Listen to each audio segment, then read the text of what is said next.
Ya estamos de vuelta en Zona Pública. Dejamos por un momento el asunto de Cámara de Diputados, que como decíamos se está dirimiendo incluso en este momento. No va a dar tiempo en lo que termine el programa de que haya un resultado, porque creo que estaban inscritos para usar la tribuna antes de la votación alrededor de 70 diputados. Entonces esto va para larguísimo. Seguramente lo sabremos hasta mañana. En todo caso, el otro gran tema de la semana es el informe del presidente de la República el domingo pasado, que yo decía ayer que después de tantas mañaneras como que ya no notas mucha diferencia. Hacíamos la aclaración de que él puso tercer informe porque es el tercer informe al pueblo de México.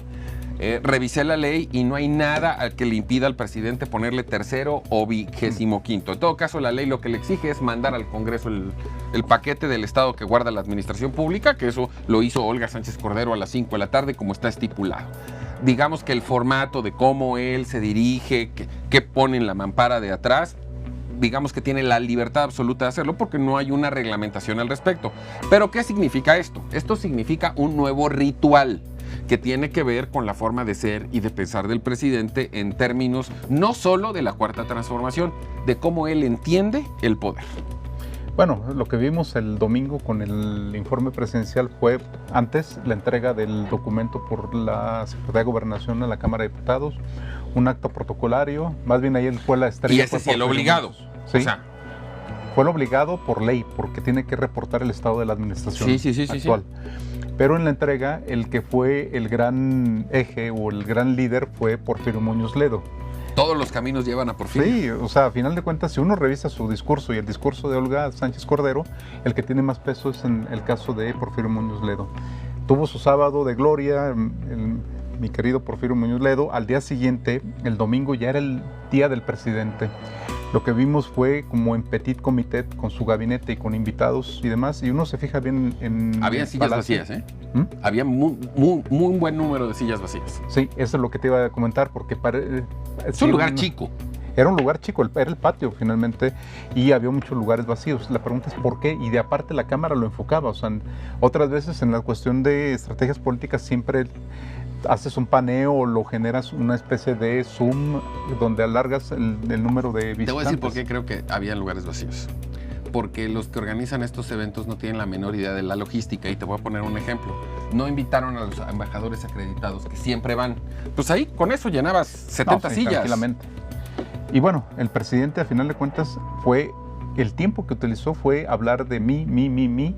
Fue el día del presidente, no en el términos echeverrista, donde era la apoteosis, pero sí era una centralidad y era una especie del presidente hablar del yo desde la política, pero desde la parte moral. O sea, hablaba en términos políticos, pero siempre moralizante, es decir, hemos derrotado moralmente a nuestra oposición, somos moralmente... Que eso no es parte de un informe, para empezar. No, por supuesto que no, y por supuesto que las cifras, no se desvivió en cifras, pero sí en mensajes políticos. A ver, Luis Estrada, director de Spin, que es el que hace todas las semanas el conteo de lo que sucede en las mañaneras, hizo un comparativo con lo que pasó en el informe presidencial, y él dice que normalmente el presidente en una mañanera se avienta entre 10 y 15 afirmaciones no comprobables.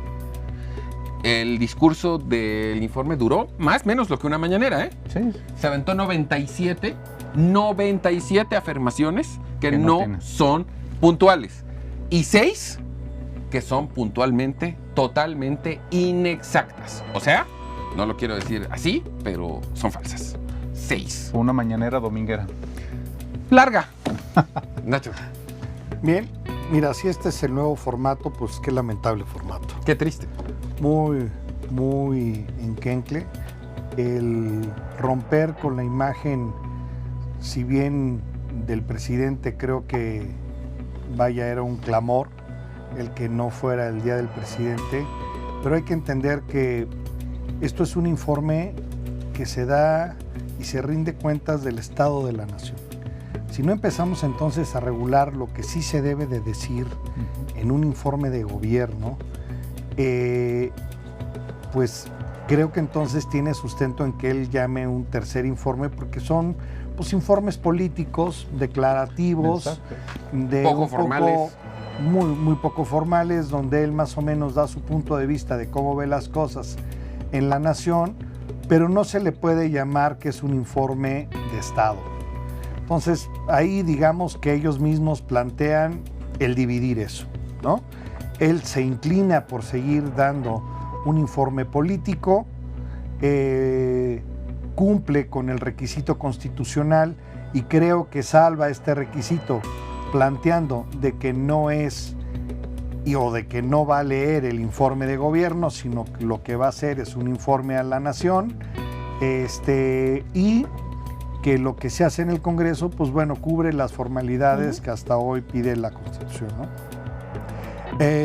No le veo grandes así, no veo pobres entre los invitados, no veo zonas de México que representen verdaderamente al pueblo con el que dice que quiere gobernar, sino también vuelvo a ver lo mismo, la misma clase política, la misma clase empresarial, el sector de gobierno, el sector de marina, el sector de ejército, que bien está que los tomes en cuenta como parte integrante del Estado mexicano, pero no rompe, digamos, con eso.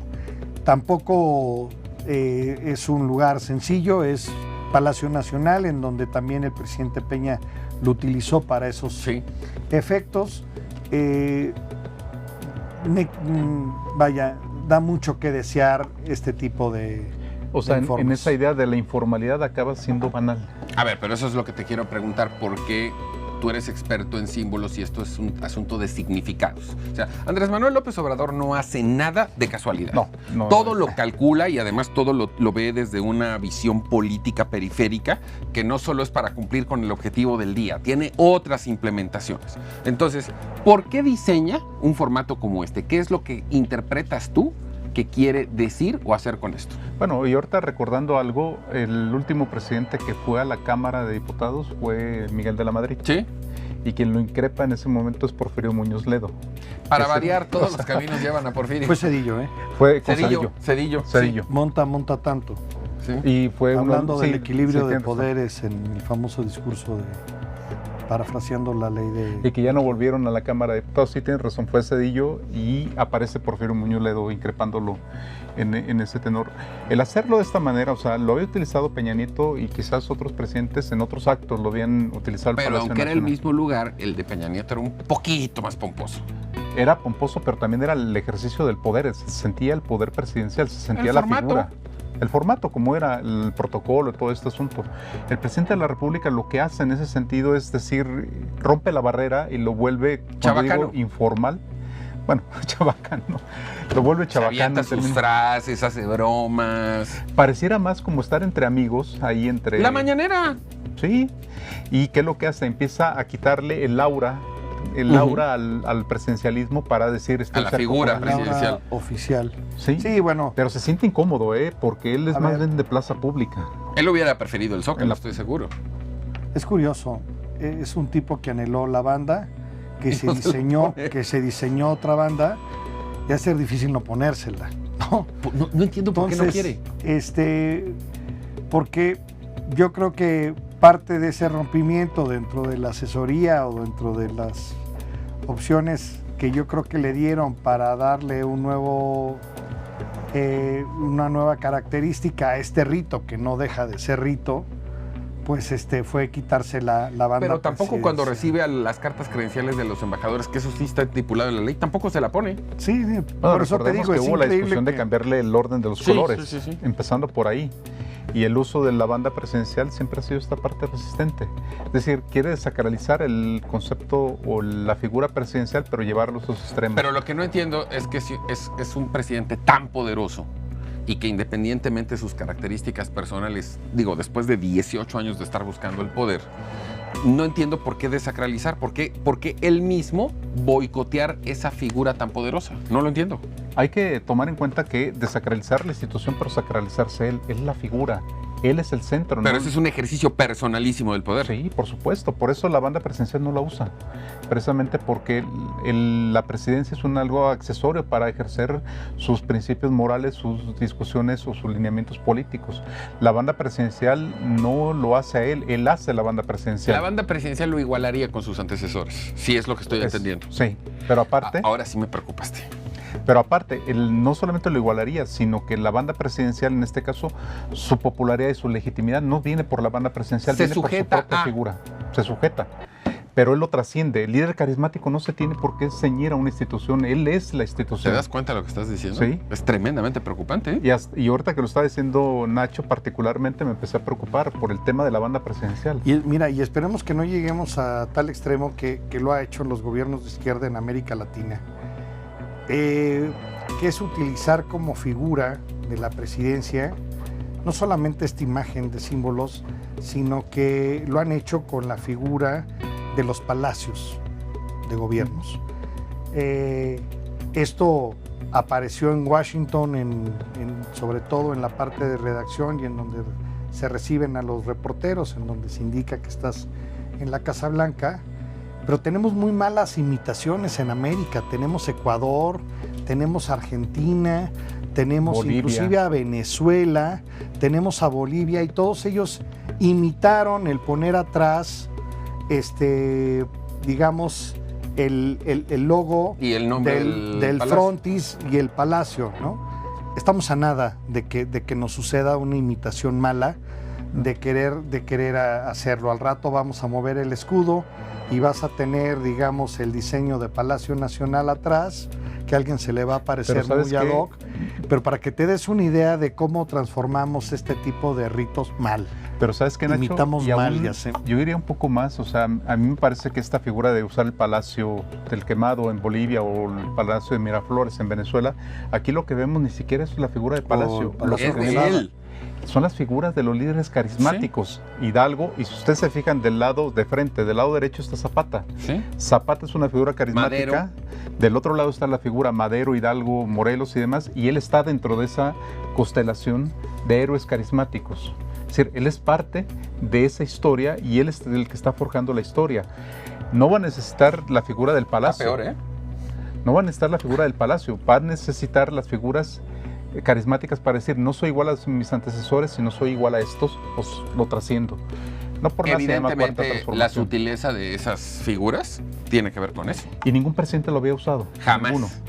Era el escudo nacional. Un logo oficial. punto, y ya. Si quieres, lo cambiaban cada sexenio para distinguirse, Pero- pero eran No, logos bueno, oficiales. Así le fue a Fox, que además era una imagen ni siquiera gubernamental o oficial, era una imagen institucional de su gobierno que tenía que ver con esta famosa águila mocha, en donde lo que dividía era la banda presidencial precisamente, y así le fue, tuvo que, ¿no?, Sí. hacerse para atrás, dar mil explicaciones de cómo, creo que no le atinan a dar con una imagen de cambio, ¿no? Y Sí. se pierden en Es ese que- laberinto de Porque imágenes. tiene que ver mucho Aquí con lo el que cambio quieres es pierden él. ese decir. laberinto. El cambio es él. Sí, eso es lo Lo preocupante. encarna. No es la institución. Por eso las figuras de los cuatro. Pero la también cuarta- da la impresión de que se les agotan los héroes, ¿no? Pero ya O sea, surgió ya otro. Juárez aparece, ya nos vamos No, a Juárez confundir ya hasta está. en los billetes. El Hidalgo, Morelos ya Hidalgo y Morelos en el billete de 200. Lo tienes Hasta más ahí. jóvenes salen. Sí, y más jóvenes que siempre veíamos a Hidalgo como el viejito, pero después se cambió la figura esta Sí, fuerte. Y a mí sí me está preocupando esta idea de, desde la banda presidencial hasta las figuras de esto, porque él en un momento quiere estar colocado ahí, Sí. quiere estar colocado en esa playa Ese de... es el mensaje sutil que Bueno, te está enviando. a ver, ¿qué va a suceder cuando verdaderamente deje el gobierno y no entregue el símbolo de mando, La que banda. es la banda que es presidencial. la banda presidencial? O la va a entregar así en paquete y órale, póntela. O la No sé. manda. Yo lo que sí espero, y no porque quiera que se acabe su sexenio antes de tiempo, es que cumpla en tiempo y en forma lo que dura Yo un espero periodo- equivocarme con lo periodo que acabo de constitucional. decir. Yo espero equivocarme. No, a ver, pero es está que apuntando. vamos a ponerlo en un contexto para que también nuestro amable auditor lo entienda. No es un deseo, es una explicación científica de alguien que se especializa en el significado de los símbolos. Para decirlo coloquialmente, si camina como pato, hace como pato, es pato. ¿No Por es eso, ganso? cuando, ¿No es ganso? perdón, en este caso, camina como para ganso. hacer la analogía correcta, si camina como ganso y hace como ganso, es ganso. Y Bueno, se cansa ganso. y aparte se cansa. El asunto es que en el momento en que estás haciendo la interpretación, la comprendes y se pone la piel de gallina. No de ganso, de gallina. ¿Sí? Eso es lo preocupante, Sí. o sea, desde la banda presencial hasta los símbolos que están Sí. alrededor, y esta idea sobre todo siempre del regreso a la historia. Si nos vemos, es una obsesión con la historia, los momentos claves. Partiendo de la base que el señor presidente de la República no hace nada por casualidad. No, Todos sus actos políticos, que además son muy políticos, están precedidos de una estrategia. Entonces eso es lo que lo hace todavía más Sí. preocupante. Nos quedamos con nuestra preocupación en lo que vamos un corte, volvemos de inmediato a Zona Pública a hablarle de cosas muy fuertes, pero seguramente no tan preocupantes.